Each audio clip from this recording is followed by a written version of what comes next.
Second class, table topic is cytoplasm. हमने discuss कर रहे हैं साइटोप्लाज्म। इससे पहले हमने सेल को डिस्कस किया था। आज हम बेटा पढ़ेंगे साइटोप्लाज्म। तो साइटोप्लाज्म सबसे पहली बात एक शॉर्ट क्वेश्चन, ठीक है, शॉर्ट क्लास हम स्टडी करेंगे, ठीक है। दूसरी बात इसमें से एमसीक्यू तो भी आ सकते हैं, शॉर्ट आ सकते हैं, ठीक है। तो अगर इस सिंपल कांसेप्ट की बात करें साइटोप्लाज्म होता क्या है, हमने देखा होगा ना कि सेल होते हैं, हमारे पास सेल होते हैं। सेल के सेंटर में क्या होता है, न्यूक्लियस होता है, और उसके सराउंड वाला एरिया क्या होता है, उसके सराउंड वाला एरिया क्या होता है, साइटोप्लाज्म। सेंटर में न्यूक्लियस है और सराउंड वाला सारा एरिया हमारे पास क्या होता है, साइटोप्लाज्म, ठीक है। तो ये जस्ट हमने सिर्फ न्यूक्लियस की बात नहीं कर रहे, न्यूक्लियस की बात से बात में करेंगे, हमने सिर्फ बात करनी है साइटोप्लाज्म की। मैंने आपको क्या बताया, ये हमारे पास सेंटर में न्यूक्लियस है, ठीक है, ये हमारे पास न्यूक्लियस है। अब ये वाला जितना एरिया, ये वाला सारा, दिस इज कॉल्ड साइटोप्लाज्म।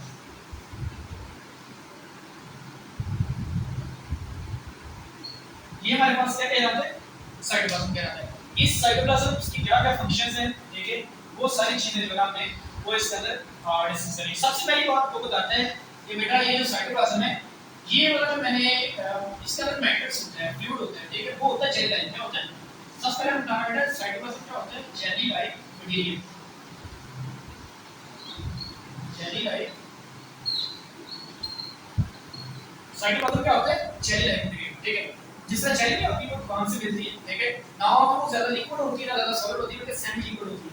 तो साइटोप्लाज्म का बेटा जो मैट्रिक्स होता है वो भी क्या होता है, जेली लाइक होता है, जस्ट लाइक सेमी सॉलिड, ठीक है। तो ये चीज फिर क्या होता है, इस जेली लाइक मटेरियल होता है।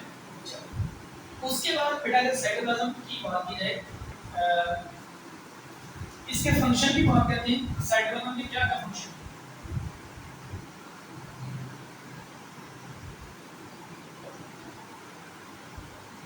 सबसे पहला फंक्शन बेटा जो हमारे पास साइटोप्लाज्म है, इसके अंदर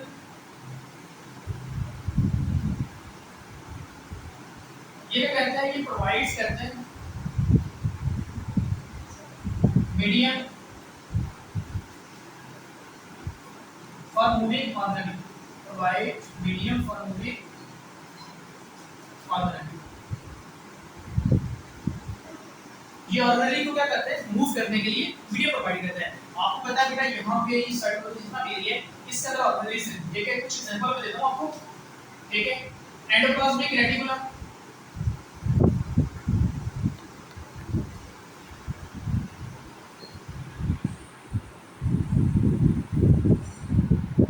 वो यहाँ मौजूद है, ठीक है।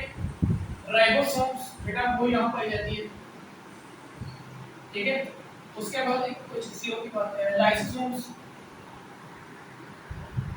प्लीज ना मैंने नाम लिखे, ये ऑर्गेनिल्स के नाम है। ये कहाँ मौजूद होती है, इस साइटोप्लाज्म के अंदर, और इन्हें जो मीडियम प्रोवाइड करते हैं कि मूवमेंट के लिए, वो कौन प्रोवाइड करते हैं, वो साइटोप्लाज्म प्रोवाइड करते हैं। तो ये हमारे पास का फर्स्ट फंक्शन है। इसके बाद अगर हम बात करें तो हमारे पास बेटा जो साइटोप्लाज्म है, ये क्या कहते हैं, eat store food and waste material.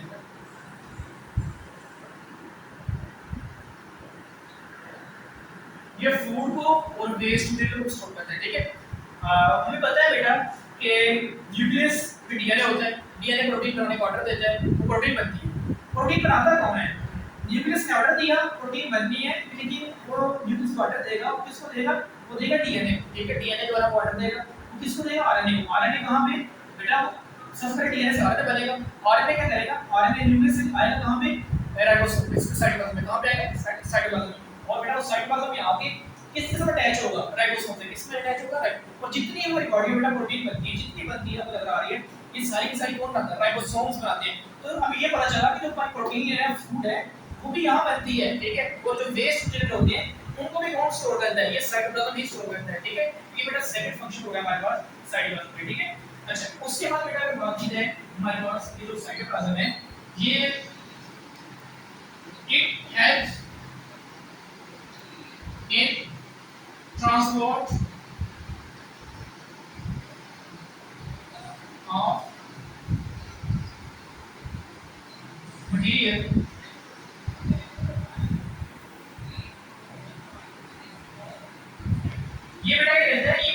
Transport करने के लिए भी हेल्प आउट करते हैं इसके अंदर, सेल के अंदर। इसके अंदर सेल के अंदर यहाँ से ना, यहाँ से चीजें, यहाँ से कुछ चीजें बाहर जा रही होती हैं और कुछ चीजें बन के जो है ना वो अंदर आ रही होती हैं, ठीक है। ये हो रहा होता है कि मेम्ब्रेन को, हमें पता है साइटोप्लाज्म से बाहर जो मेम्ब्रेन आ रही है इसे क्या कहते हैं, सेल मेम्ब्रेन। क्या कहते हैं, सेल मेम्ब्रेन। तो सेल मेम्ब्रेन से बेटा बहुत सारी चीजें जो है ना वो हमारे इंटर हो रही होती है। और यहाँ से एग्जांपल आपको देता हूँ, जैसे ये वाटर है बेटा, वाटर जो होता है वो बाहर से अंदर आ सकता है, ठीक है। तो ये ट्रांसपोर्ट जो है ना न्यूट्रिएंट ट्रांसपोर्ट होता है सेल के अंदर, ठीक है। दूसरी बात, बाहर कौन सी चीज जाएगी, प्रोटीन। कौन सी चीज जाएगी बेटा, प्रोटीन। हमें पता है ये सेल ने क्या बनानी है, प्रोटीन बनानी है। और बेटा वो जो प्रोटीन बनेगी वो सेल से बाहर चली जाएगी, ठीक है। जहां उसका फंक्शन होगा, वहां फंक्शन करेगी, जिस बॉडी पार्ट्स में चाहिए वहां बेटा जो प्रोटीन है वो पहुंच जाएगी। तो ये उसने एक्सप्लेन करने की कोशिश की है, ये हेल्प करता है प्रोटीन को ट्रांसपोर्ट करने के लिए पूरा सेल, ठीक है। तो ये बात है। अच्छा, उसके बाद बेटा जो मोस्ट इंपॉर्टेंट फंक्शन जो डिस्कस करेंगे, ये मेटाबॉलिक रिएक्शन जो साइड पर था बेटा, it sides for metabolic reaction, it sites for metabolic, बेटा इसकी साइड से मेटाबॉलिक रिएक्शन की, इसकी साइड से जितने बेटा इंपॉर्टेंट रिएक्शन होते हैं वो भी कहां परफॉर्म होते हैं, साइड पर कहां परफॉर्म होते हैं, साइड में। सिंपल सी बेटा एग्जांपल जो हमारी बुक में लिखी हुई है हम उसको स्टडी करते हैं जरा। वो बेटा दी हुई है हमारे पास, ग्लाइकोलाइसिस किसे कहते हैं, ब्रेकडाउन ऑफ ग्लूकोज। ग्लाइकोलाइसिस किसे कहते हैं, ब्रेकडाउन। अगर हम इसकी डेफिनेशन है तो हमें क्या पढ़ना है, ब्रेकडाउन ऑफ ग्लूकोज। बेटा जो ग्लूकोज की ब्रेकडाउन होती है उसे हम किस चीज का नाम देते हैं, ग्लाइकोलाइसिस। किस चीज का नाम देते हैं, ग्लाइकोलाइसिस। तो सिंपल, हमें पता है बेटा हमारी बॉडी में ग्लूकोज एक इंपॉर्टेंट फैक्टर है, ग्लूकोज यूज होते हैं, ठीक है। तो वो जो ग्लूकोज की ग्लाइकोलाइसिस बेटा हो रही है वो कहां पे हो रही है हमारे पास, वो बेटा इसके जो सेल के अंदर है, ठीक है, यहाँ पे हो रही है, ठीक है। ये चीज जो ना अपने याद रखनी है, ठीक है। जितने भी ग्लूकोज बेटा ब्रेकडाउन हो रहा है सारा कहां पे, ग्लाइकोलाइसिस के अंदर, ठीक है, होता है ब्रेकडाउन। अच्छा, नेक्स्ट चीज बेटा मुझे बात करनी है वो इसकी कंपोजिशन की बात करनी है कि इसके अंदर होता क्या है चीज है, क्या चीज है बेटा जो ना वो साइटोप्लाज्म के अंदर मौजूद होती है। आप बेटा हमारी बुक पे लिखा हुआ है कुछ ना कुछ चीजें और डिस्कस करते हैं, जैसे प्रोटीन्स। क्या चीज होती है, प्रोटीन्स। प्रोटीन्स जो है बेटा वो मौजूद होती है, ठीक है, साइटोप्लाज्म में। हमें भी बात की एग्जांपल। उसके बाद क्या मौजूद हो सकते हैं, वाटर। बेटा क्या मौजूद हो सकते हैं, वाटर मौजूद हो सकते हैं। उसका बेटा क्या मौजूद हो सकता है, सॉल्ट मौजूद हो सकती है। तो बेटा ये चीजें जो है ना ये यहाँ साइटोप्लाज्म में एग्जिस्ट करती हैं। प्रोटीन भी यहाँ पे होता है, सॉल्ट भी यहाँ पे होते हैं, ठीक है, और वाटर भी यहाँ पे होता है, ठीक है। उसके अलावा एक और चीज वो भी लिखी हुई है, जैसे बेटा उसने बताया हुआ है कि जो है हमारे पास एंजाइम। क्या चीज बेटा, एंजाइम जो है ना वो यहाँ पाई जाती है, ठीक है। क्या चीजें बेटा यहाँ मौजूद होती है, एंजाइम जो है ना वो भी यहाँ पाए जाते हैं, ठीक है, साइटोप्लाज्म में मौजूद होते हैं, ठीक है। ये बेटा उसके अलावा बेटा राइबोसोम, ठीक है, राइबोसोम ने एग्जांपल दिए बेटा। राइबोसोम जो थी हमारे पास वो बेटा यहाँ पे साइटोप्लाज्म जो है वो मौजूद होती है, ठीक है। तो ये सारी की सारी बेटा क्या कंपोजिशंस है जो सेल के साइटोप्लाज्म के अंदर जो है ना वो चीजें पाई जाती हैं, ठीक है। तो ये बेटा आपको जो ना बता सकते हैं। सबसे पहले आपको डेफिनेशन पूछ सकते हैं, ठीक है। तो ये बताएं, अगर आपको ज्यादा पूछेगा तो आपको शॉर्ट क्वेश्चन चला जाएगा कि जो ना हमें फंक्शन बताएं इसका, साइटोप्लाज्म का फंक्शन है, इसका फंक्शन क्या है, ठीक है। कोई से आप दो फंक्शन लिखते हैं। आगे नेक्स्ट बेटा ग्लाइकोलाइसिस की डेफिनेशन एमसीक्यू में भी आ सकते हैं। तो उसका बेटा कंपोजिशन का जो है वो शॉर्ट क्वेश्चन होते हैं। तो ये शॉर्ट के बाद से बहुत इंपॉर्टेंट है, ठीक है। इसको जरा करते हैं अच्छे तरीके से बेटा डिस्कस करना है, ठीक है। जो बुक तो है, ठीक है, ये सारा बेटा बुक में लिखा हुआ है, आप यहाँ से कर सकते हैं, ठीक है। एक दफा छोटी सी मैं रीडिंग कर देता हूँ आपको, ठीक है। It is a gel-like substances that fill the inside of cell, ठीक है। सेल के इनसाइड में क्या रहते हैं, फिल करते हैं। It is a complex mixture of proteins, water, enzymes, salt and other substances. Cytoplasm provide a medium for organisms to move and functions. It is also helps in the transport of material throughout the cells.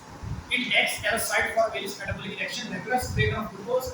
It also stores food and waste of the cell. इसको store करता है बेटा waste of the cells. अब मैं सब इसमें एक और चीज बेटा आपको एडिशनल बतानी है, तो ये है कि डेफिनेशन लिखी साइटोसोल के बाद साइटोसोल क्या लिखा हुआ है, साइटोसोल क्या होता है, साइटोसोल क्या होता है, एक होता है साइटोप्लाज्म और इसी का दूसरा वाला पार्ट होता है साइटोसोल। बेटा साइटोसोल होता है लिक्विड पार्ट, क्या होता है liquid part of cytoplasm, liquid part of, बेटा साइटोप्लाज्म को जो लिक्विड पार्ट है उसका कहते हैं साइटोप्लाज्म, क्या कहते हैं उसे site, liquid part of cytoplasm, ठीक है, सिंपल सी बात। ये जेली लाइक, इसमें दोनों में डिफरेंस है, ये जेली लाइक है, ये थोड़ा सा गाढ़ा है, ठीक है, लेकिन वो बेटा जो साइटोप्लाज्म है वो ऐसा लिक्विड है जो बिल्कुल जैसे वाटर मूव कर सकते हैं, ठीक है, इजीली एक जगह घूम जाएगा, तो ये लिक्विड पार्ट है। और इसके अंदर बेटा ये होता क्या है, इसके अंदर मेम्ब्रेन्स आती है, ठीक है, इसके अंदर कुछ मॉलिक्यूल्स मौजूद होते हैं, ठीक है, और कुछ बेटा इसके अंदर स्मॉल पार्टिकल्स होते हैं, क्या होते हैं बेटा, इसमें कुछ मॉलिक्यूल्स हो सकती है, क्या हो सकते हैं, स्मॉल पार्टिकल्स हो सकते हैं, जस्ट लाइक बेटा जैसे हमारे पास राइबोसोम है, क्या हो सकते हैं राइबोसोम। तो बेटा सिंपल अपनी याद रखना है कि लिक्विड पार्ट है, इसके अंदर जो है ना वो राइबोसोम आ सकती है, ये छोटे-छोटे मॉलिक्यूल्स या स्मॉलेस्ट पार्टिकल्स आ सकते हैं, ठीक है, लेकिन मेम्ब्रेन कवर्ड ऑर्गेनेल्स कोई भी इसके अंदर मौजूद नहीं होती, राइबोसोम मेम्ब्रेन कवर्ड ऑर्गेनेल नहीं है, उसके ऊपर मेम्ब्रेन जो है ना वो नहीं होती, ठीक है, तो कोई भी जो मेम्ब्रेन कवर्ड ऑर्गेनेल्स है जैसे सेल मेम्ब्रेन है, ये हमारे पास लाइसोसोम्स है, ठीक है, एंडोप्लाज्मिक रेटिकुलम है, गोल्गी बॉडीज है, जितने मेम्ब्रेन कवर्ड ऑर्गेनेल्स हैं यहाँ मौजूद नहीं होती, ठीक है, चलो शुरू करते हैं।